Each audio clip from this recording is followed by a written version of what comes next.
This is Optimal Health Daily, episode 1142. 6 Ways to Stop Emotional Eating in Its Tracks by Beth Clayton with markfisherfitness.com. And I'm Dr. Neal. Hey there, happy Saturday. Hope you're having a wonderful weekend so far. Welcome back to Optimal Health Daily, or OHD, where I act as your narrator of popular health and fitness blogs and provide my commentary at the end of each episode. Now, we have 6 shows covering a bunch of different topics. Just search for Optimal Living Daily in any podcast app to find them.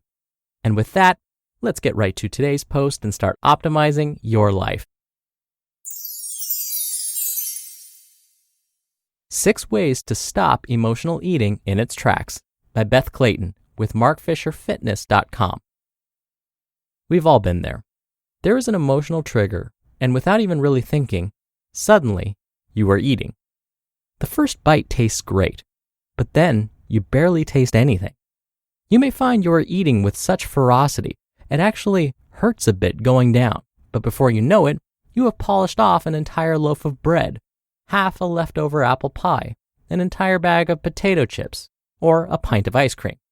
To say you feel gross is putting it mildly, but like many people, you may just say, what the heck, and keep on going. Might as well fall off the wagon hard if you're going to fall off, right? Might as well make the most of it. Treats are awesome and should be a part of your life, but not when they become your vehicle for comfort or self-destruction. This begs the question, are you choosing the treat, or is the treat choosing you? Over time, this type of unconscious stuffing not only leaves your emotions unresolved, but leaves you heavier, more lethargic, and in a poor relationship with your food. When we get in the habit of using food as a crutch not to feel, we may be unwittingly creating vicious cycles and a codependent relationship with food. Weight gain, disease, and disordered eating are just a few of the repercussions. Oftentimes, this type of codependent relationship creates unbridled anxiety and feeds the beast of repressed emotion. Do you recognize any of these patterns when it comes to your eating habits? Well, here are some tips to start to deal with and break these patterns for good. 1. Notice and record your patterns.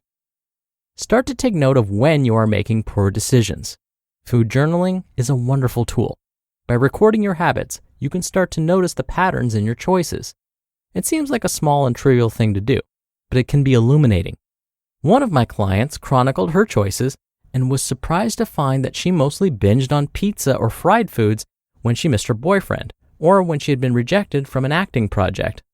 Her emotional eating was tied in a tight knot to loneliness and rejection. By realizing this, she could start to preemptively deal with these situations by addressing ways to restructure her relationship and handle the emotional stress of rejection in her career. 2. Feel your emotions and then release them. Crazy, right? Feel your emotions? Okay, this may seem obvious, but sometimes it's easier said than done when the emotion at bay is less than desirable. Let's say you find yourself reaching for a tube of Pringles, but it doesn't feel like a choice. It actually feels like the Pringles are choosing you. Take the exact opposite action and close the cabinet door. Close your eyes. Breathe. Actually ask yourself, what is this feeling? Where am I holding tension in my body right now? Breathe into the tension and simply allow yourself to feel what is going on. Is it anxiety? Is it loneliness? Rejection? Creative tension? If you can't release it through laughing, crying, or yelling a bit, then write it down. Take a paper and start writing.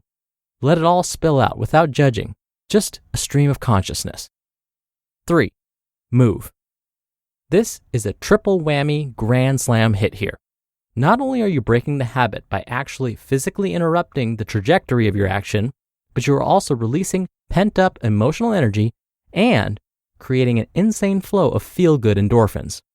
You know how when you're angry, running or punching can feel really good, or how when you're really down and go to yoga, you might cry a bit as you start moving and breathing deeply? You release the tension that is formed from suppressing emotion. So when in doubt, put your sneakers on, leave the house and start walking or jogging, or head to your yoga mat. Bonus, you are actually burning calories instead of ingesting them. 4. Choose protein. People don't tend to binge on protein. Think about it. When you're stressed out, do you want to chow down on a turkey leg? Probably not. You are much more likely to go for a starchy carb or sugar. These foods elevate blood sugar very quickly, so for a few minutes, you are flying high until your blood sugar crashes. Stop the sugar and carb cravings immediately by changing it up with protein. Eat some sliced turkey, a hard-boiled egg, or Greek yogurt with some stevia and cinnamon. Protein also contains the amino acids necessary to stabilize blood sugar. 5. Keep emo-binging foods out of the house. Just like you probably aren't going home to binge on protein, you probably aren't going to binge on delicious and calming herbal teas either, or broth-based soups, or green smoothies, veggies, and fruit. Keep the out of the house. And by I mean highly processed sugary foods. I don't care if it says organic, fat-free, or low-carb on the package. Get it out. Whatever you tend to go for when you are down or anxious or angry, keep it away. 6. Preempt your anxiety. Stress eating can be one of the most difficult to navigate because stress can permeate almost any area of our lives. We can find it in our finances, our careers, our relationships, or our homes. Stress can be found pretty much anywhere we choose to find it. I emo eat when I'm anxious, nervous, and fearful, when the adrenaline is pumping, the cold sweats start, my heart starts pounding, and it feels like I'm actually in danger. I notice that I will eat anything I can find to calm myself down, to stop my hands from shaking, to stop the discomfort of this heightened sensation. If you can identify, start by taking note of the fear-based, anxiety-inducing thoughts and journaling about them. Start incorporating daily calming exercises to center yourself at the beginning of the day. It could be daily morning exercise, yoga, meditation, journaling, walking to the park with your dog and a cup of coffee in the morning, listening to calming music as you get ready for work. Commit to these practices every day. Inner calm is not a state of being, but a practice, and it affects every aspect of our lives. So, armed with these tools, we can all start to combat the hold emotional eating has on us. Start today. Start now. If you feel like you need additional help with emotional eating, the power is in the present. You just listened to the post titled 6 Ways to Stop Emotional Eating in Its Tracks by Beth Clayton with markfisherfitness.com.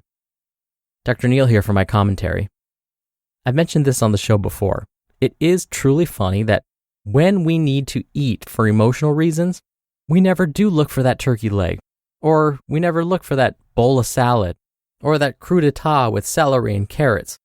We always turn to ice cream, mashed potatoes, mac and cheese, cookies, donuts. Why?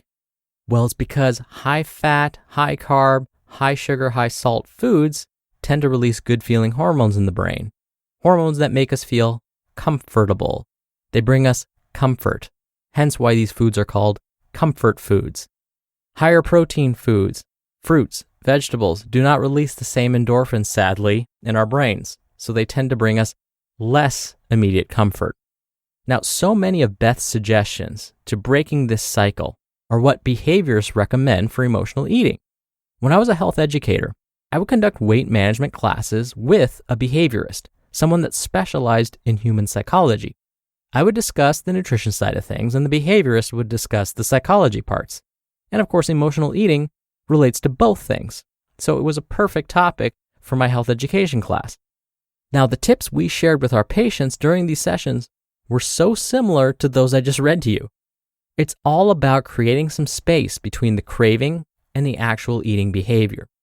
We want some time to pass to know whether we're just craving a food to satisfy an emotional need or whether we're truly hungry. One of the best ways to know this is to distract yourself. Most cravings, whether it be for food, a drink, or even a cigarette, will pass within 5 to 10 minutes.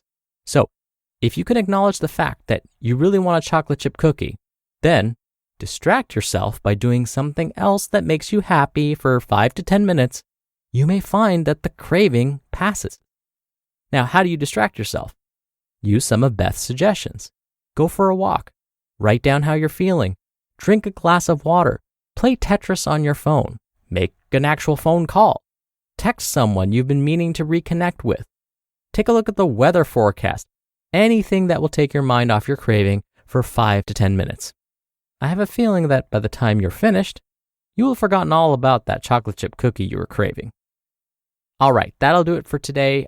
I hope you're having a wonderful weekend if you're listening in real time, and I'll see you back here tomorrow for the Sunday show and where your optimal life awaits.